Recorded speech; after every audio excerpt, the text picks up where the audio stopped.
जब बच्चे ने जाकर के एयरपोर्ट पर लिफाफा खोला,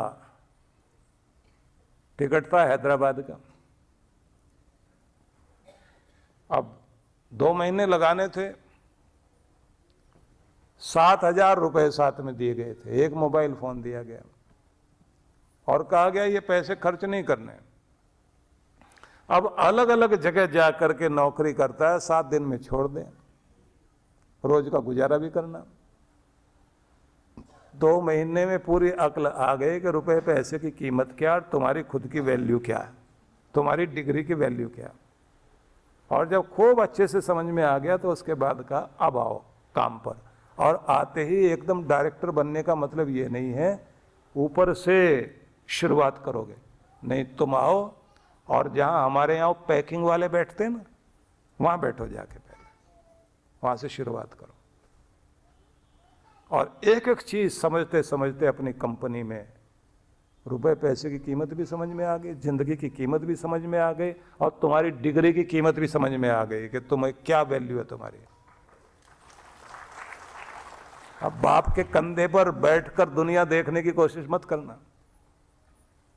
ये जो खून पसीने से यहां तक मेहनत करके पहुंचा हूं, इसको तभी तुम बरकरार रख सकोगे जब तुम्हें इसकी वैल्यू पता होगी। क्योंकि अब चारों तरफ से चमचे लोग आएंगे तारीफ करने के लिए, आप तो ये हैं, आप तो वो हैं। उससे पहले खुद को समझ तो लो, अपने बच्चे को लायक बनाना है। क्योंकि ये ध्यान रख लीजिए, कमा तो लिया लेकिन वारिस को योग्य बनाना बहुत महत्वपूर्ण होता है, आसान नहीं है।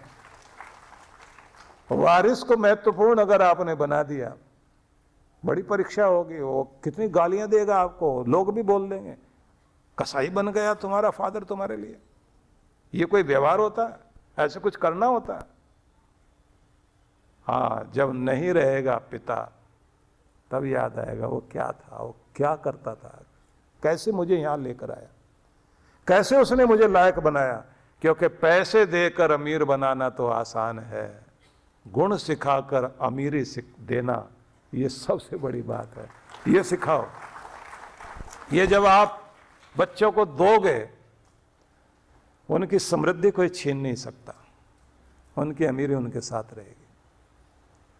तो सीखना जानना बहुत जरूरी है।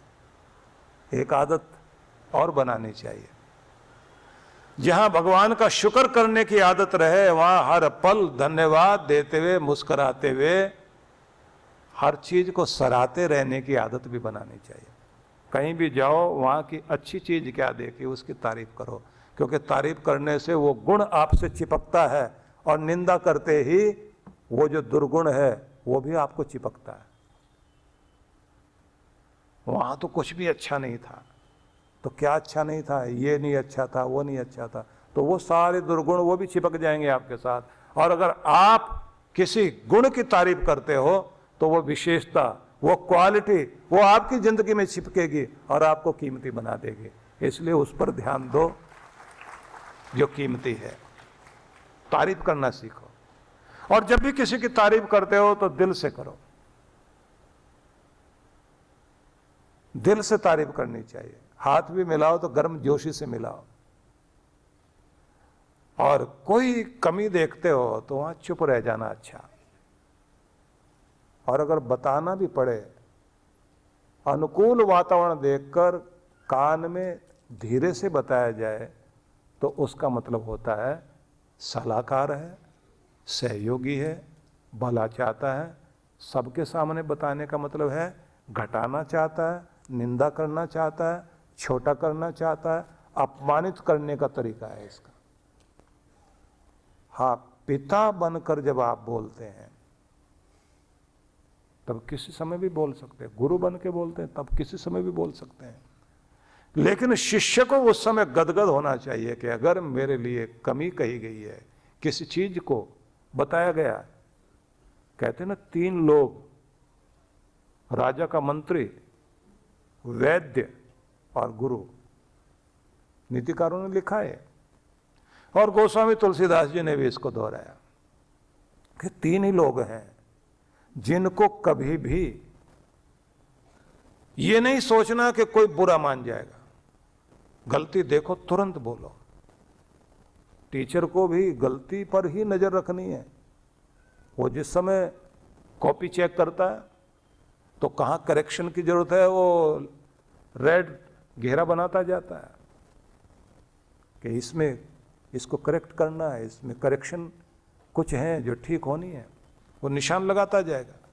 जैसे प्रूफ रीडर होता है ना, वो भी निशान लगाता जाता है, एक एक शब्द पर ध्यान जाता है, तभी जाकर के कोई चीज सुंदर बनती है। जिसका काम निरीक्षण का है उसका ध्यान हर समय गलती पर जाना चाहिए। पर हर किसी को यह अधिकार नहीं दिया गया। वेद को भी यही कहा गया, गलती पकड़ो तुरंत। जैसे ही नबज हाथ में पकड़ी, गलती कहाँ है तुरंत पकड़ो। हाँ, ऐसा नहीं, कुछ लोगों को बुरा लगता जरूर है। एक डॉक्टर जैसे ही किसी महिला से बताने लगा विटामिन डी की भी कमी है, कैल्शियम की भी कमी है, आयरन की भी कमी है, हीमोग्लोबिन ठीक नहीं है आपका, और आपको तो प्रोटीन का भी ध्यान देना पड़ेगा। अब महिला सुनते सुनते माथे पे जोर से हाथ मारा और बोली, इतना तो मेरी सास ने भी आज तक कमी नहीं निकाली जितने तुम निकाल रहे हो, हद हो गई।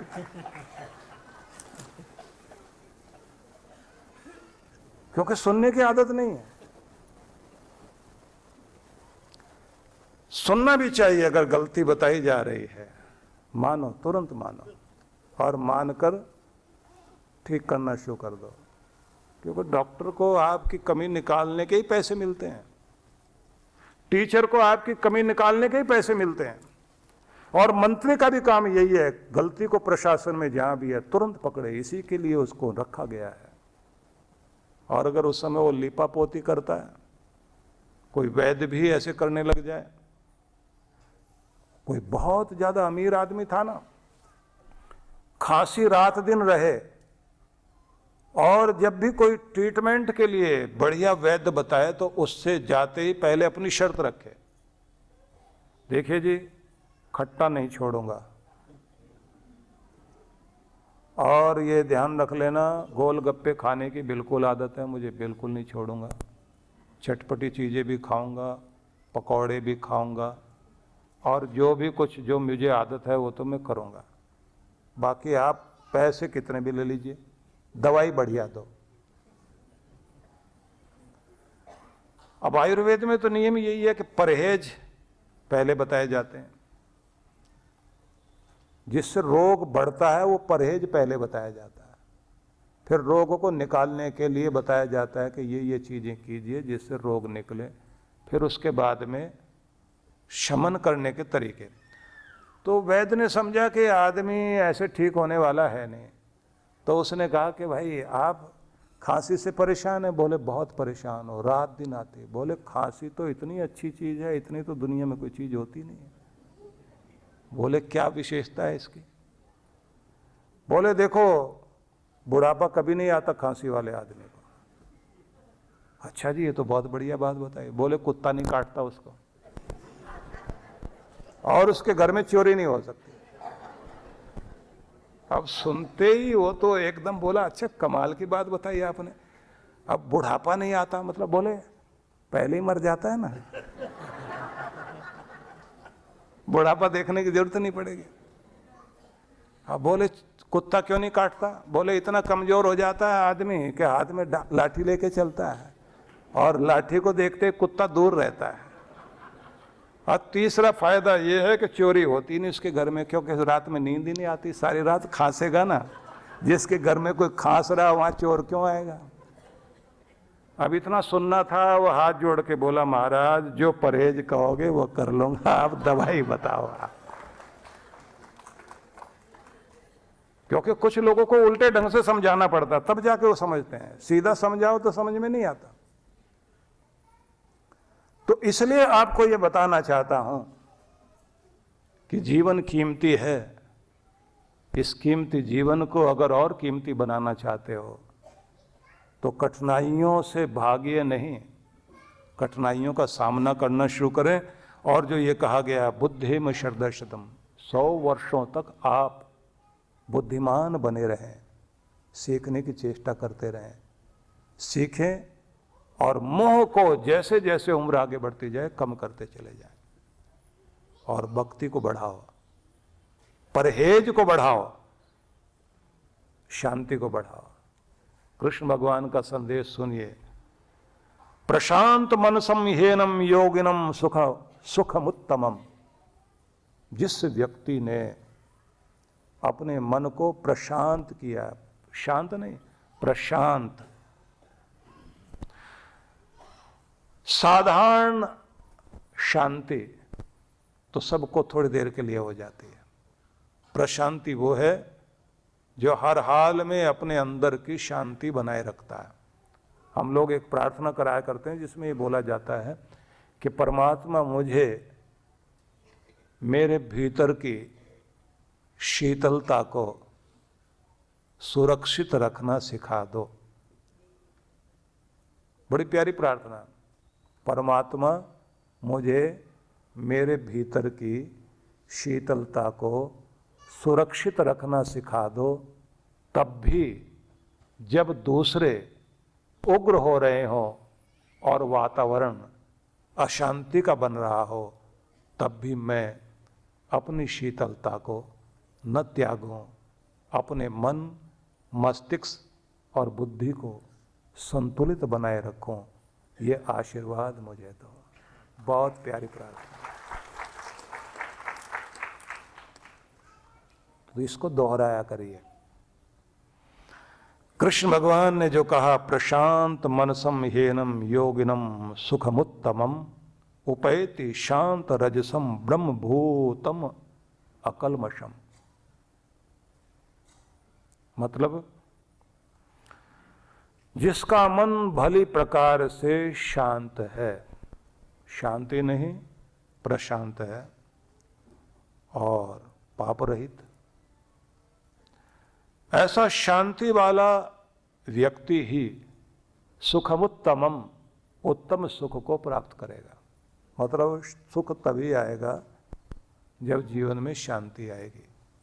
अगर शांति नहीं तो सुख भी आने वाला नहीं, टिकेगा ही नहीं।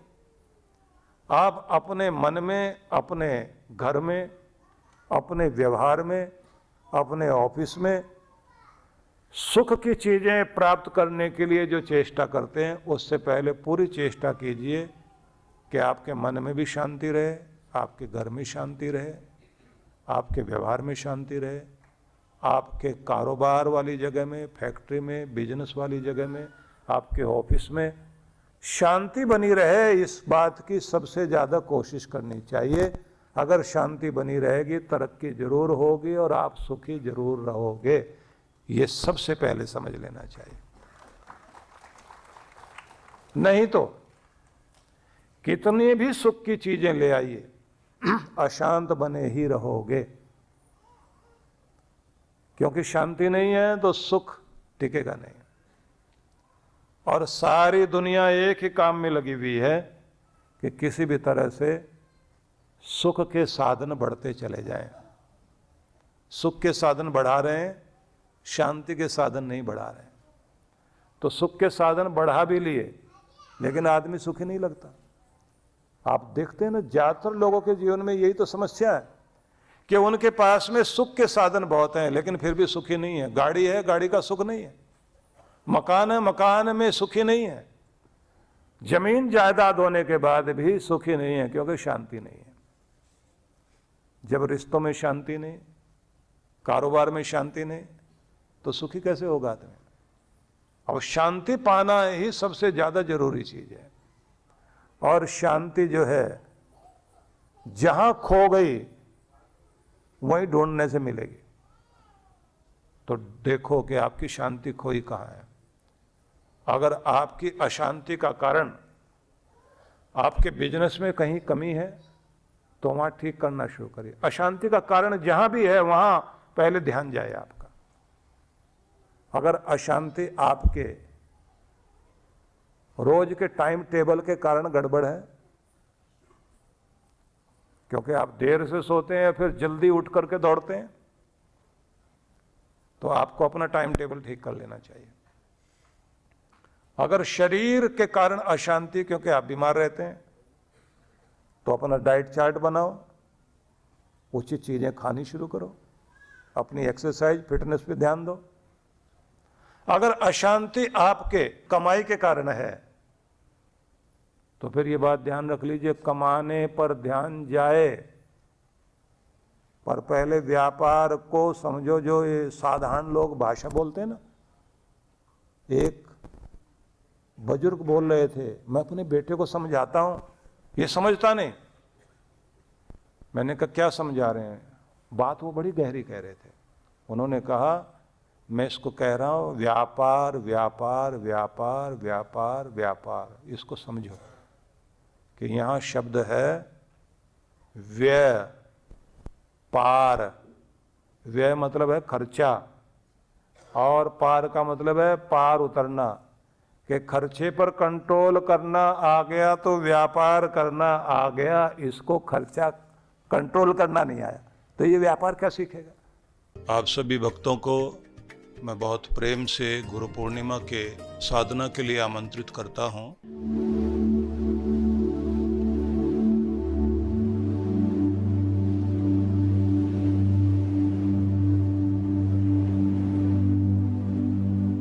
गुरु के दर्शन करने का पुण्य लाभ तो व्यक्ति को मिलता ही है, क्योंकि पूर्णिमा दर्शन करना और पूर्णिमा के अवसर पर आकर के साधना करना और गुरु का आशीष लेना, जिससे हम आत्म विश्लेषण कर सकें, आत्म सुधार कर सकें, नव निर्माण अपने जीवन का कर सकें, और उससे भी कहीं अधिक हमारे ऊपर वह गुरु कृपा हो सके, और उसके बाद इस शक्तिपात का लाभ जरूर लीजिए। तो इसलिए मैं सबको आमंत्रण दे रहा हूँ, आप अवश्य पधारें। आप सभी के लिए मंगल कामना करता हूँ। गुरु पूर्णिमा महोत्सव 30 जून से 3 जुलाई 2023। कार्यक्रम की रूपरेखा। शुभारंभ 30 जून सायं 5 बजे सत्संग। 1 जुलाई प्रातः 8 से 10 बजे मंत्र शक्ति ध्यान। सायं 5 बजे सत्संग। 2 जुलाई प्रातः 8 से 10 बजे मंत्र शक्ति ध्यान। 10 से 11 बजे गुरु मंत्र दीक्षा। 11 बजे दिव्य शक्तिपात। सायं 5 बजे सत्संग। 3 जुलाई प्रातः 8 बजे गुरुदर्शन एवं गुरु पूर्णिमा सत्संग। सत्संग स्थल शक्ति टेंट द गोल्डन डेकोर, नज़दीकी जापानी पार्क, सेक्टर 12 रोहिणी, दिल्ली। आयोजक विश्व जागृति मिशन, नई दिल्ली, रोहिणी मंडल। ऑनलाइन या ऑफलाइन मंत्र शक्ति ध्यान के लिए संपर्क करें। आप सभी इस कार्यक्रम में सपरिवार सादर आमंत्रित हैं। अन्नपूर्णा योजना। इस योजना में आप अपने एवं अपने परिवार जनों के जन्मोत्सव, विवाह की वर्षगांठ तथा दिवंगत परिजनों की पावन स्मृति में आनंद धाम आश्रम में स्थित गुरुकुल के ऋषि कुमारों एवं वृद्धाश्रम के वृद्ध जनों को सहभोज करा सकते हैं। इस अवसर पर प्रातः गुरुकुल के ऋषि कुमारों द्वारा वैदिक मंत्रोच्चारण के साथ आपके एवं आपके परिवार की मंगल कामनाओं के निमित्त यज्ञ का आयोजन किया जाता है। यजमान की सुख, समृद्धि और दीर्घ आयु के लिए प्रार्थना भी की जाती है। दोपहर को सहभोज का आयोजन होता है। आप सपरिवार आनंद धाम पधारे, यज्ञ में भाग लें और अपने हाथों से भोजन कराकर पुण्य लाभ एवं आत्म संतुष्टि के भाव से जीवन को आनंदमय करें। इस योजना से जुड़ने के लिए एवं अधिक जानकारी के लिए संपर्क करें 9582954200 9560792792। सहयोग राशि भेजने के लिए हमारा अकाउंट डिटेल है